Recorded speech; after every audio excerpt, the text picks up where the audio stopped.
Nabila binti Monet, pelajar PDPP di IPG Kampus Bahasa Melayu Lembah Pantai Kuala Lumpur daripada kumpulan BM7. Pada hari ini saya akan menyampaikan persembahan berkaitan dengan KPPB, Pendidikan Digital dan Contemporary Professional Pencetus Masyarakat Madani di bawah tajuk utama Etika dan Perundangan dalam Pendidikan Digital. Terima kasih kepada pensyarah, Puan Kavita dan rakan-rakan di atas sokongan, di atas didikan dan panduan sepanjang menyiapkan persembahan ini. Diharapkan persembahan ini dapat memberi manfaat kepada semua dan kepada diri saya juga.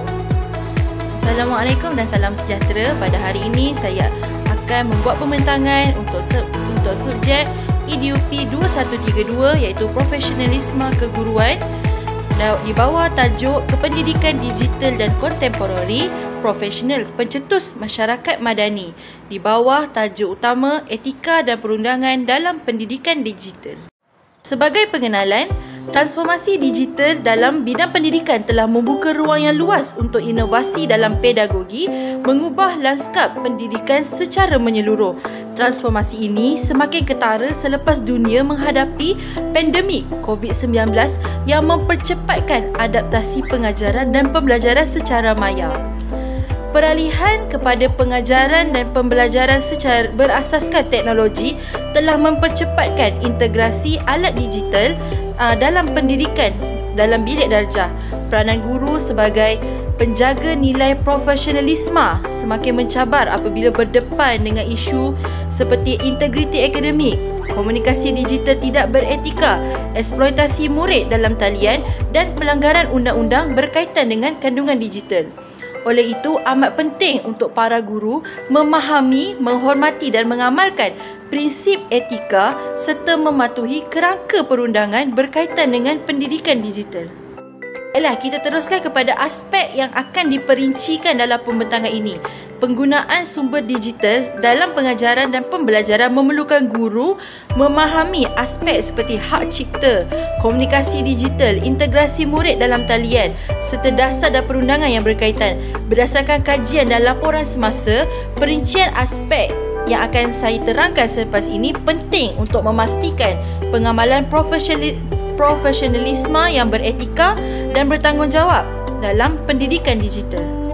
Aspek pertama ialah integriti akademik. Kedua, had etika komunikasi digital. Yang ketiga, integrasi murid dalam talian. Dan aspek yang terakhir ialah perundangan dalam pendidikan digital. Baiklah, saya akan teruskan dengan aspek yang pertama iaitu integriti akademik. Apa itu integriti akademik? Integriti akademik merujuk kepada pematuhan terhadap prinsip kejujuran dan ketelusan dalam penyampaian ilmu, penyelidikan serta tugasan.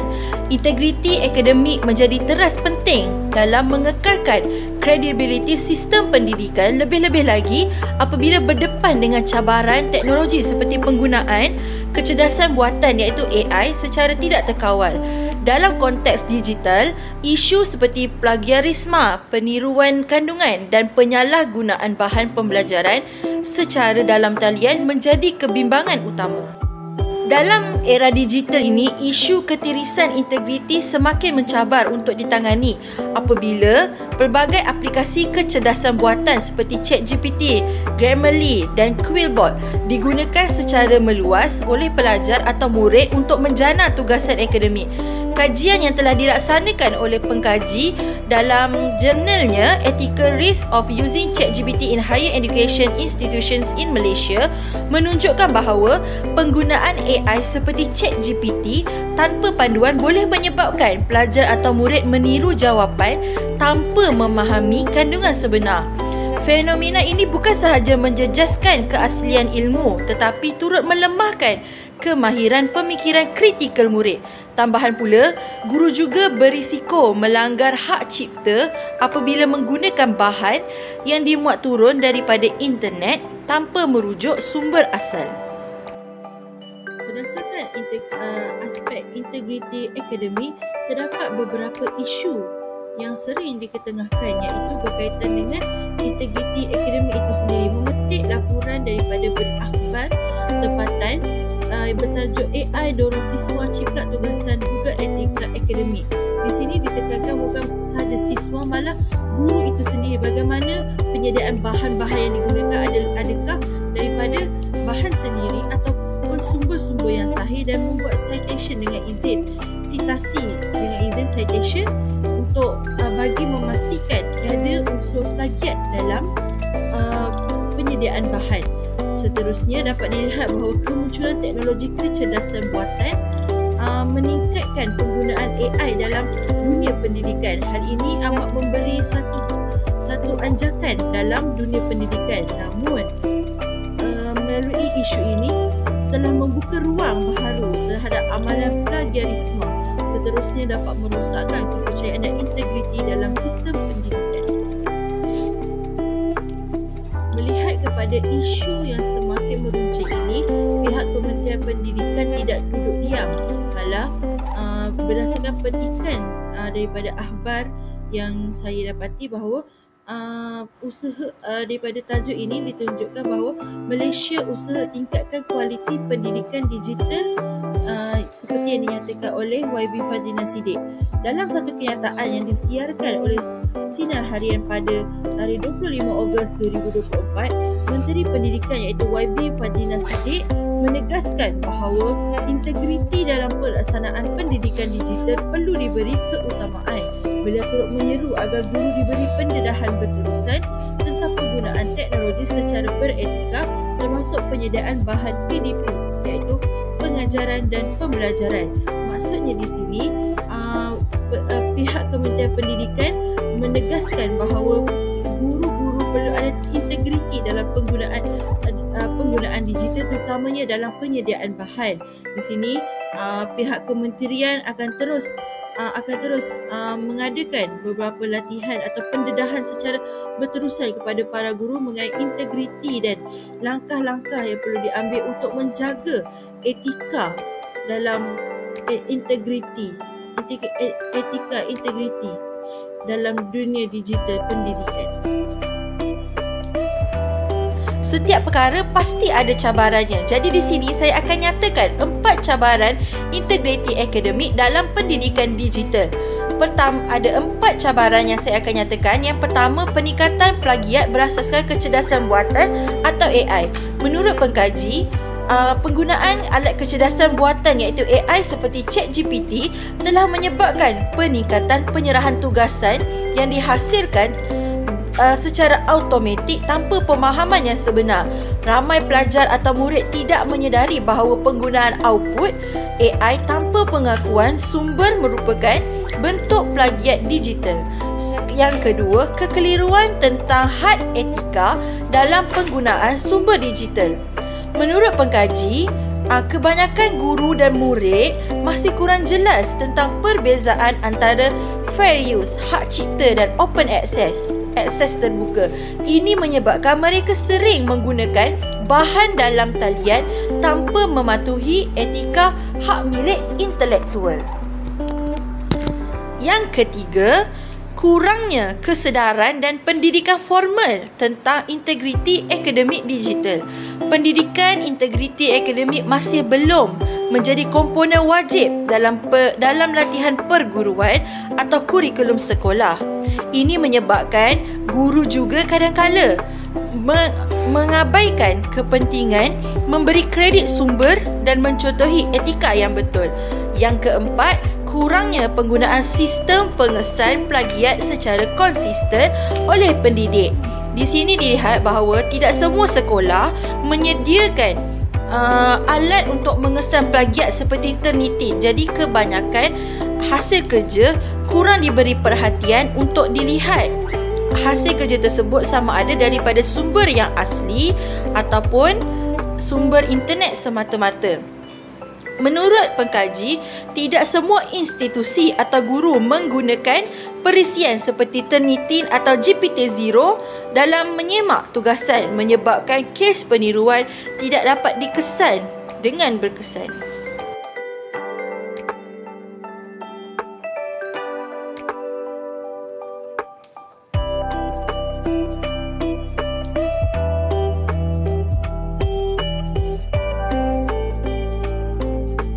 Baiklah, mari kita telusuri aspek yang kedua, iaitu had etika komunikasi digital. Baiklah, mari kita... Apa itu etika komunikasi digital? Etika komunikasi digital merangkumi cara interaksi yang sopan, selamat dan profesional melalui platform digital. Etika komunikasi digital menuntut kebertanggungjawaban pengguna, terutamanya dalam kalangan pendidik yang memegang amanah mendidik generasi akan datang. Komunikasi digital meliputi interaksi melalui platform seperti email, aplikasi pemesejan seperti WhatsApp dan Telegram, media sosial serta sistem pengurusan pembelajaran LMS seperti Google Classroom. Komunikasi digital antara guru dan murid perlu dikawal dengan tegas untuk memastikan profesionalisme keguruan kekal utuh. Komunikasi digital perlu merangkumi penggunaan bahasa yang profesional, menghormati waktu kerja dan penjagaan privasi maklumat. Guru juga disarankan agar menggunakan medium rasmi seperti D5 dan email institusi selaras dengan tata cara kerja yang sah. Menurut pengkaji, telah menekankan bahawa batas komunikasi digital perlu diperjelas melalui polisi institusi agar tidak berlaku penyalahgunaan kuasa atau pelanggaran privasi. Dalam pada itu, penggunaan platform tidak rasmi juga membuka ruang kepada ketirisan maklumat dan salah faham.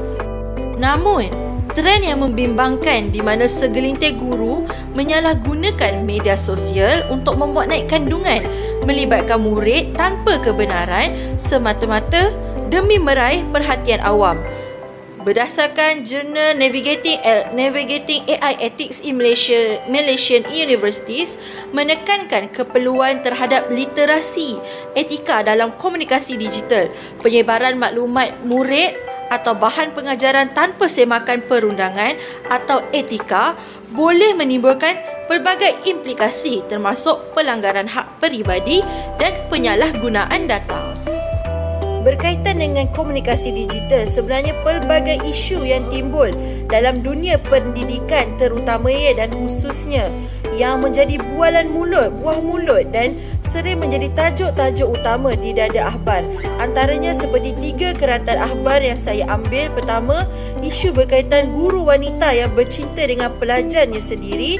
Seterusnya, isu berkaitan guru lelaki yang disiasat kerana didakwa menjalin hubungan istimewa dengan murid tahun 6, dan seterusnya berkenaan etika dalam grup atau kumpulan WhatsApp sekolah anak.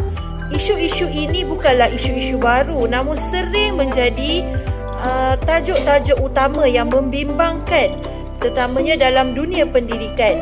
Hal ini kerana tidak sepatutnya terjadinya percintaan antara guru yang telah bernikah dengan anak muridnya. Hal ini mungkin terjadi disebabkan penggunaan media sosial atau teknologi secara berlebihan atau melangkaui waktu privasi atau melangkaui waktu yang sepatutnya. Selain itu, berkenaan isu etika dalam kumpulan WhatsApp atau apa-apa kumpulan media sosial sekolah anak, isu ini sering berbangkit dalam kalangan guru di mana ibu bapa sering bertanya atau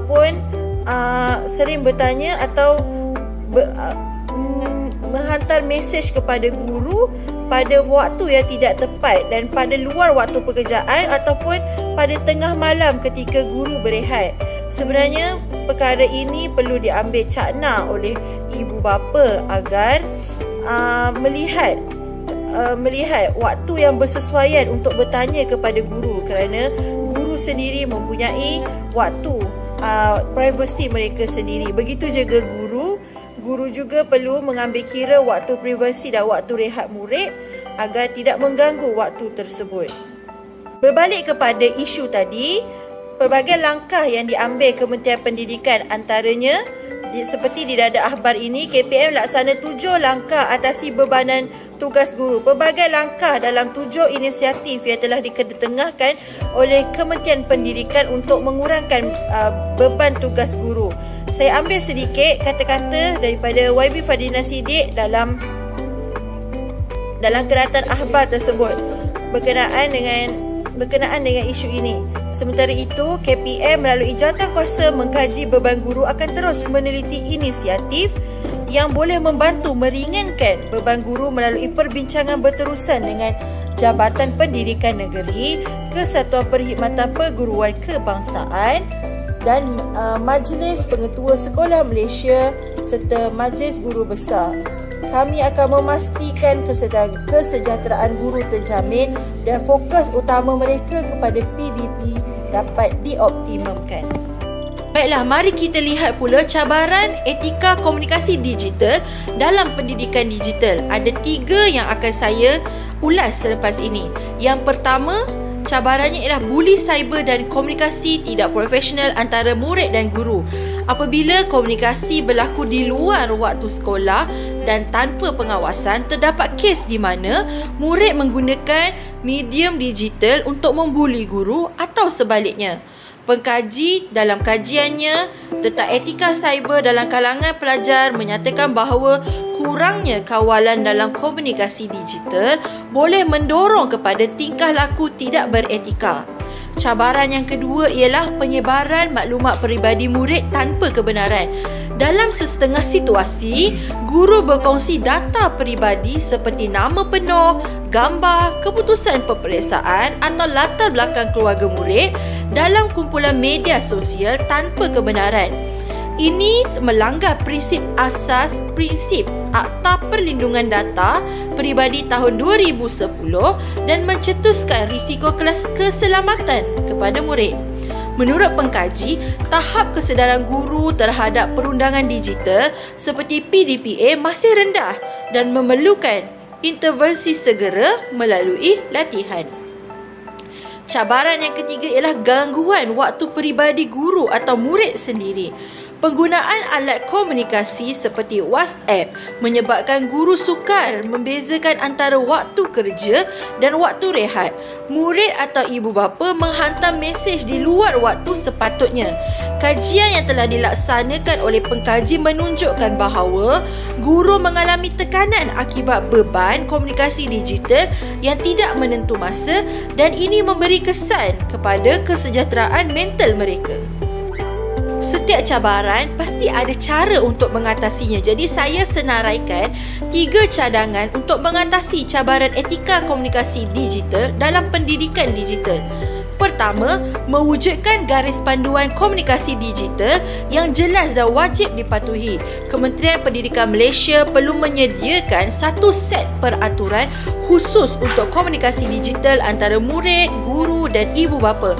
Menurut kajian yang telah dilakukan, penyediaan polisi yang jelas dapat membantu guru mengurus komunikasi dengan lebih beretika dan profesional. Yang kedua, menggunakan platform rasmi yang disediakan oleh Kementerian Pendidikan Malaysia. Platform seperti D5, Google Classroom dan email rasmi KPM hendaklah dijadikan saluran utama untuk komunikasi profesional. Ini dapat mengurangkan risiko penggunaan saluran peribadi secara tidak terkawal.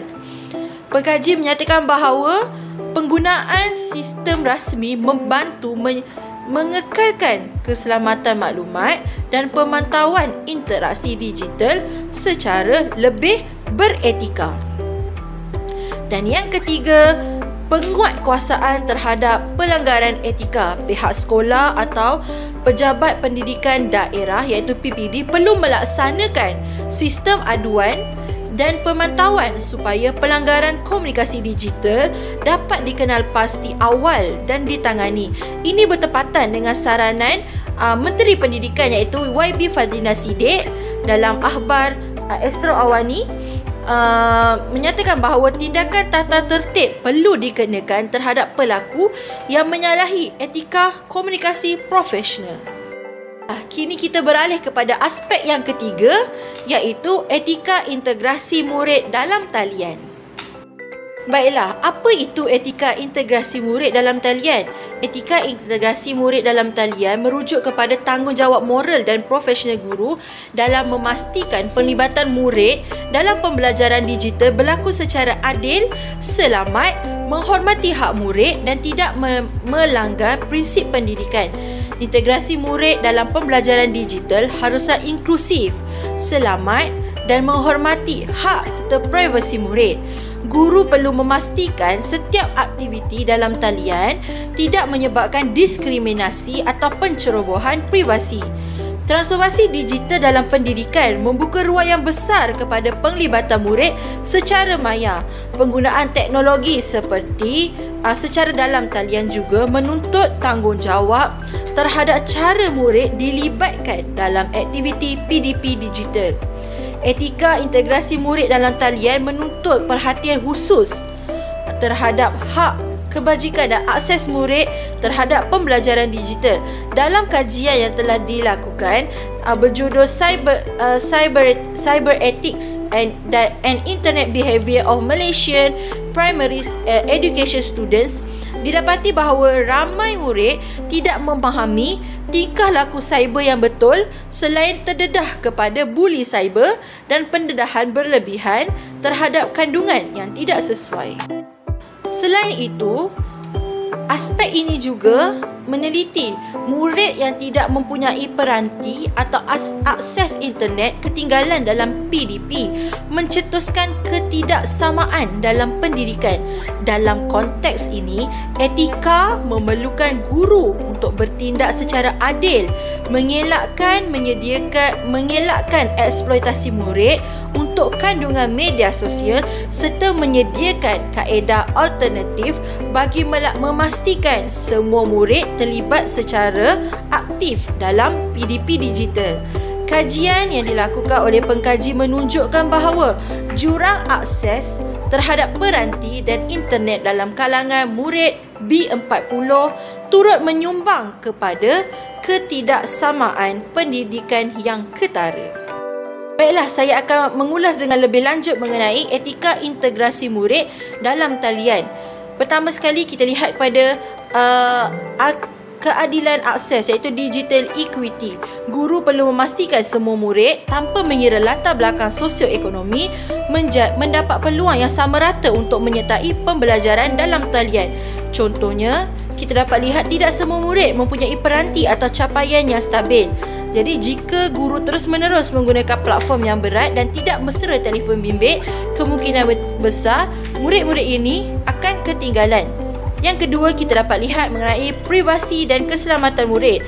Dalam talian, data, imej murid boleh disalahguna. Etika memerlukan guru untuk tidak merakam, berkongsi gambar, video murid tanpa izin. Yang kedua, tidak mendedahkan identiti atau maklumat peribadi murid. Yang ketiga, guru perlu mengikut Akta Kanak-Kanak 2001 dan PDPA 2010. Contohnya, contoh pelanggaran yang sering dilakukan ialah guru memuat naik video murid menyanyi atau menari tanpa izin ibu bapa di platform media sosial. Yang seterusnya, kita dapat lihat dalam etika ini mengenai hormat terhadap suara dan hak murid. Integrasi yang beretika juga bermakna murid diberi ruang untuk bersuara, menyertai aktiviti secara aktif dan tidak dipaksa untuk muncul dalam rakaman atau siaran langsung yang mereka tidak selesa.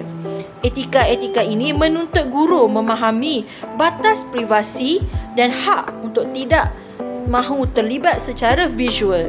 Seterusnya, dalam etika integrasi murid dalam pendidikan digital ini, kita dapat ulas mengenai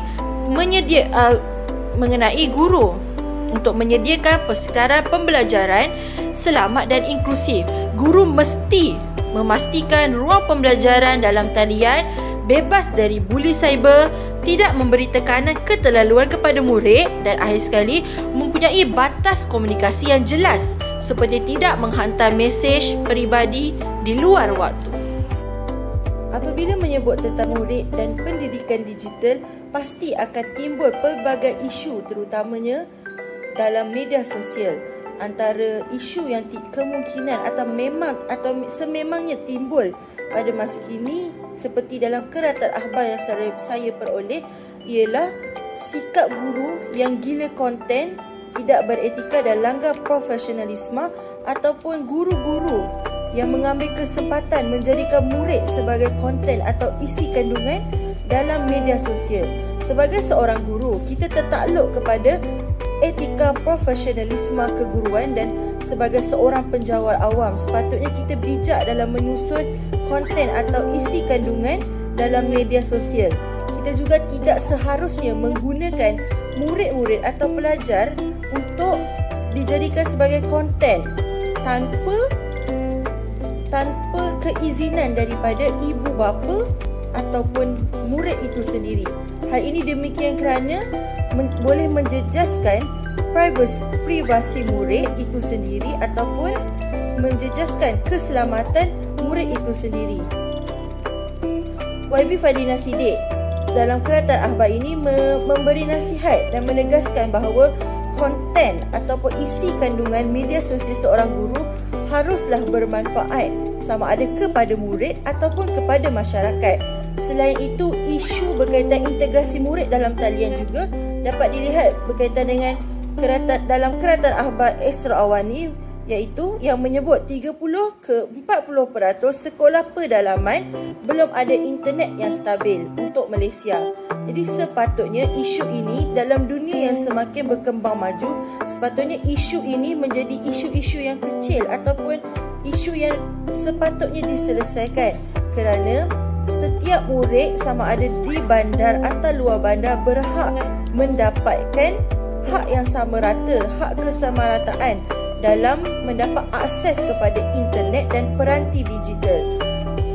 Jika isu-isu ini dapat dibendung, murid-murid pastinya jurang perbezaan dalam capaian internet dalam pembelajaran digital yang canggih akan dapat dikurangkan antara pelajar luar bandar, pelajar bandar ataupun pelajar dalam golongan B40. Baiklah, pelbagai langkah yang diambil kementerian, sama ada Kementerian Pendidikan atau kementerian lain seperti Kementerian Komunikasi, untuk mengatasi isu-isu yang telah disebutkan sebentar tadi. Antaranya, KPM akan memantau guru yang menjadikan pelajar dalam konten TikTok sama ada telah mendapat keizinan guru, telah mendapat keizinan ibu bapa ataupun telah mendapat keizinan daripada murid itu sendiri, dan konten tersebut akan dipantau sama ada bermanfaat ataupun melalaikan dan merosakkan imej dan kredibiliti seorang guru. Seterusnya, pihak kementerian lain juga telah menyediakan satu program yang dinamakan PADU sebagai pemudah proses kemaskini bertingkat kefahaman penduduk pedalaman mengenai akses kepada internet. Penduduk di kawasan pedalaman terutamanya di Sabah dan Sarawak boleh memohon dan mendaftar dalam program PADU ini untuk mendapatkan akses capaian internet yang lebih baik lagi, terutamanya bagi golongan pelajar, golongan murid yang memerlukan akses kepada internet dalam pembelajaran digital. Baiklah, mari kita sama-sama lihat cabaran etika integrasi murid dalam talian. Ada 4 cabaran yang saya akan kemukakan. Yang pertama, jurang digital, di mana kita dapat lihat tidak semua murid mempunyai akses yang sama dalam teknologi dan internet, menyebabkan berlakunya ketidaksamarataan dalam pembelajaran dalam talian. Kita boleh lihat dengan secara mendalam dalam kajian yang dilakukan oleh pengkaji bertajuk Readiness and Challenges in Implementing Digital Learning, dibawa oleh International Journal of Academic Research in Business and Social Sciences. Kajian ini membincangkan kesediaan dan cabaran guru sekolah rendah di Malaysia dalam melaksanakan pembelajaran digital, termasuk isu jurang digital. Cabaran yang kedua ialah eksploitasi murid sebagai kandungan media sosial. Guru yang menggunakan murid sebagai kandungan media sosial tanpa kebenaran boleh menghadapi tindakan disiplin. Menurut akhbar Esra Awani pada tahun 2023, ramai guru menjadikan murid sebagai konten, sebagai isi kandungan media sosial, bakal berdepan dengan tindakan. Laporan ini menyatakan bahawa Kementerian Pendidikan Malaysia akan mengambil tindakan terhadap guru yang menjadikan murid sebagai kandungan media sosial tanpa kebenaran. Yang ketiga, pelanggaran privasi dan data peribadi murid. Cabaran ini dapat dilihat melalui penggunaan teknologi digital tanpa kawalan yang betul boleh menyebabkan pendedahan maklumat peribadi murid tanpa kebenaran. Kajian yang telah dilakukan menunjukkan bahawa membincangkan tentang etika cyber dan tingkah laku murid sekolah rendah di Malaysia dalam penggunaan internet termasuk isu privasi dan keselamatan data. Dan cabaran yang keempat, berlakunya buli cyber dalam kalangan murid. Kurangnya kawalan dan pemantauan dalam komunikasi dalam talian boleh membuka ruang kepada kejadian buli cyber antara murid. Kajian yang dilakukan mendapati bahawa pelajar sekolah menengah di Malaysia mempunyai tahap kewarganegaraan digital yang baik dan menyedari risiko serta bahaya dalam talian termasuk buli cyber. Ya, setiap masalah, setiap cabaran pasti ada cara untuk mengatasinya. Jadi di sini saya kemukakan 4 cadangan mengatasi cabaran integrasi murid dalam talian. Cadangan pertama ialah melaksanakan modul literasi etika cyber di sekolah. Guru dan murid perlu diberikan pendedahan tentang etika digital, hak privasi dan keselamatan dalam talian melalui modul khusus yang sesuai untuk setiap peringkat umur. Terdapat cadangan yang mencadangkan pendidikan berkaitan etika cyber dan keselamatan sebagai keutamaan untuk murid. Cadangan kedua ialah memastikan kebenaran bertulis sebelum sebarang rakaman dan siaran dilakukan oleh guru. Kementerian Pendidikan Malaysia KPM perlu menguasakan dasar bahawa guru wajib mendapatkan kebenaran bertulis daripada ibu bapa sebelum berkongsi atau memuat naik gambar atau video murid di atas talian. Berita Astro Awani telah menyatakan bahawa guru yang dijadikan konten oleh murid yang dijadikan konten oleh guru bakal mendapat tindakan undang-undang berdepan dengan tindakan undang-undang. Kementerian juga memberi amaran terhadap guru yang memuat naik kandungan murid tanpa keizinan. Cadangan yang ketiga, menyediakan akses inklusif kepada teknologi digital. Sekolah dan KPM harus memastikan pengagihan peranti dan data internet secara adil kepada murid yang kurang berkemampuan bagi mengurangkan jurang digital. Kajian yang dijalankan telah menyatakan bahawa kajian juga menyarankan agar penyediaan infrastruktur digital dan sokongan untuk murid terutamanya di luar bandar. Dan akhir sekali, cadangan yang keempat, mewujudkan sistem aduan buli cyber di sekolah. Setiap sekolah wajar menyediakan saluran aduan rasmi dan sistem pemantauan buli cyber serta sokongan psikologi kepada murid. Hal ini bertepatan dengan kajian dilakukan pengkaji yang menekankan kepentingan kesedaran buli cyber dan intervensi sokongan dalam membentuk kesejahteraan digital. Aspek keempat yang bakal diulas ialah mengenai perundangan dalam pendidikan digital. Aspek keempat yang bakal diulas ialah apa itu perundangan dalam pendidikan digital. Perundangan dalam pendidikan digital merujuk kepada rangka undang-undang yang mengawal selia penggunaan teknologi maklumat dan komunikasi iaitu ICT dalam konteks pendidikan termasuk penggunaan data, kandungan digital, komunikasi maya dan hak cipta. Ia bertujuan melindungi hak pengguna, guru dan murid serta memastikan semua aktiviti berlangsung secara sah dan beretika. Antara akta perlindungan pendidikan dalam perundangan dalam pendidikan digital ialah Akta Perlindungan Data Peribadi 2010 PDPA iaitu dapat melindungi maklumat peribadi pelajar. Seterusnya Akta Komunikasi dan Multimedia 1998 yang mengawal penggunaan kandungan dalam talian. Seterusnya Akta Hak Cipta 1987 yang melindungi hak intelektual bahan pengajaran digital. Dan yang terakhir Akta Kanak-Kanak 2001 iaitu melindungi hak dan privasi murid di bawah umur dalam dunia digital. Berkaitan perundangan dalam pendidikan digital, terdapat beberapa isu yang akan saya ketengahkan melalui keratan akhbar. Yang pertama mengenai guru jangan jadikan pelajar sebagai bahan media sosial, dan seterusnya isu buli cyber, KPM jamin perlindungan kepada guru. Isu ini amat berkait rapat dengan perundangan dalam pendidikan digital, khususnya dalam bidang pendidikan, di mana pihak Kementerian Pendidikan Malaysia dan pihak Kementerian Komunikasi menegaskan, mengingatkan, memberi amaran kepada para guru agar tidak menjadikan murid atau pelajar sebagai bahan kandungan atau konten dalam media sosial untuk mendapatkan keuntungan semata-mata.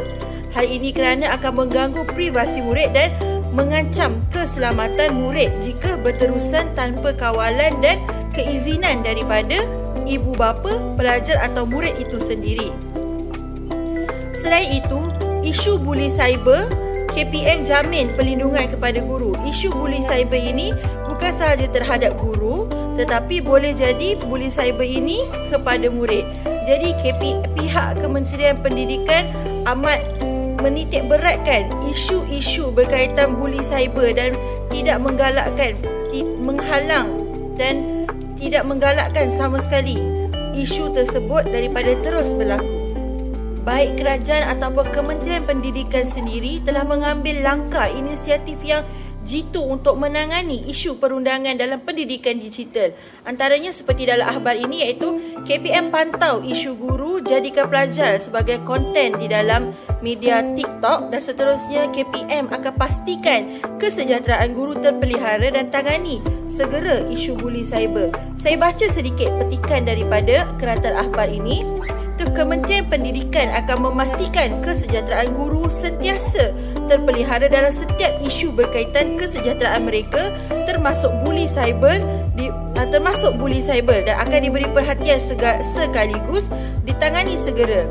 Menteri Pendidikan iaitu YB Fadlina Sidik berkata, guru perlu sentiasa dilindungi untuk menjamin warga pendidik itu dapat menjalankan tugas hakiki dengan baik dan tanpa gangguan.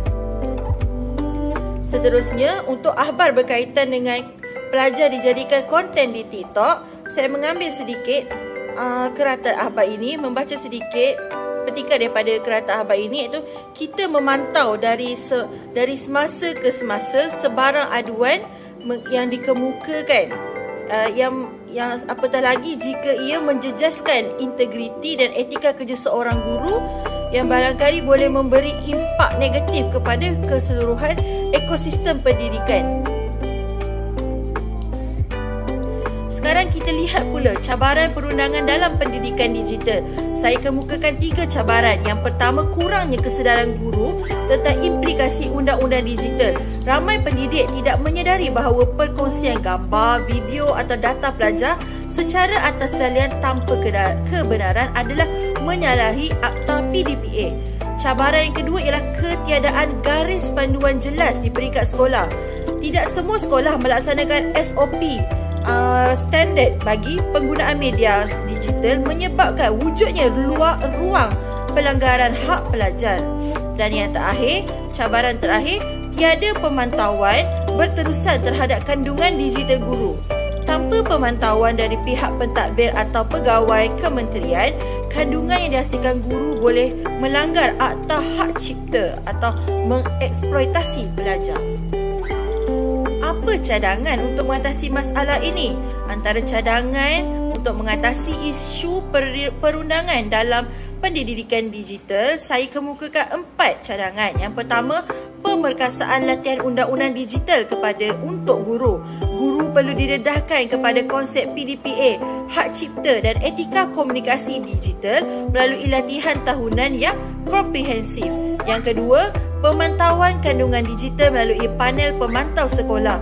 Penubuhan panel digital di sekolah dapat menyemak kandungan PDP, video atau bahan siaran guru sebelum dipaparkan kepada umum bagi mengelakkan isu undang-undang. Yang ketiga, cadangan yang diberikan ialah menguatkuasakan SOP nasional berkaitan kandungan digital.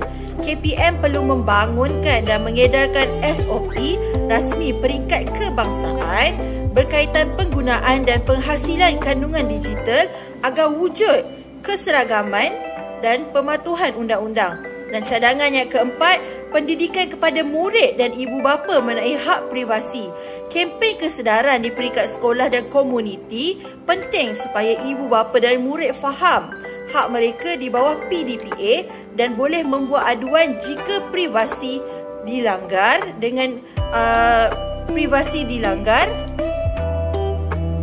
dan agar wujud keseragaman dan pematuhan undang-undang. Kita telah melihat dan menelusuri satu persatu definisi setiap aspek, isu, cabaran, cara mengatasi.